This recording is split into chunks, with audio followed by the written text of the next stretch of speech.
لا زوال الدنيا ابو النبي عليه الصلاه والسلام الدون كدن وميشا كبخو بابا او كبخبا ميشا ايا الافتيسا كلا فضل ابو النبي يري ديق مسلم حق در لو دادو ورديقي مسلم كان نقدر رخيص مانت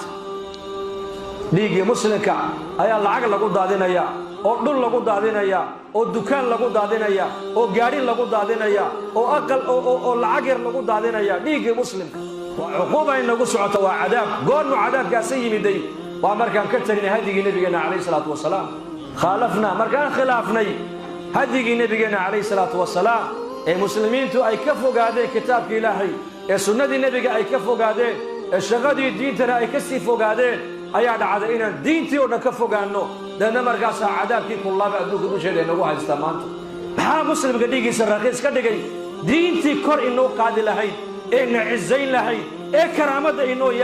yeeli lahayd marka inaguna diintii qiimayni weynay dadaalkeegii qiimayni weynay ku dhaqankeegii qiimayni weynay barashadeedii qiimayni weynay culamadeedii qiimayni weynay markaas dhigeeni noqda malaayacni maanta malaayacni baad noqotay markaas فنتوب إلى الله عز وجل إلهي هنوصل نقولها توبت كأنه وهدان دونينا عذاب إلهي إنه نقرفعه وإن صونقنا إنكم صونق أعضكم لا تقع المصيبة إلا بذنب ولا ترفع إلا بالتوبة بعلماء دورادين مصيبة أمتكو هبستي مدعين إلا ذنب دتكو أي قلم يكون عظيما لي بلايا إلهي أمتك كما قادوا كما رفعوا إلا بلايا دا وحو إلهي كقرفعا وتوبت أمتنا توبت كأنتم dhalinyarada waa inay toobad keenaan oo maalqabeennadu toobad keenaan oo madaxdu toobad keenaan oo cuqaashu toobad keenaan oo gabdhuhu toobad keenaan oo qoys loo toobad keeno oo ummaddu u noqoto diinteedii ummaddu waa inay u soo noqoto diintii baa dayacan dana nolosheenni way dayacantay maanta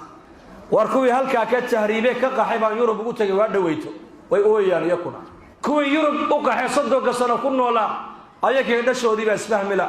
kuwii 10 sano u dambeeyay naga yaacay ee badaha isku tuuray ee sahraaga inna ku dhimatay inna ay ka talowday kuwii dhintana way dhamaadeen kuwii gudbayna doofaarka gaaladu ay cunaan weelasha ku cunaan bay dhaqan badan ku ayuha almuslim uquba kugu socotay baraarug hada doon uqubada in laga rafaco oo soo noqon rabbigaaga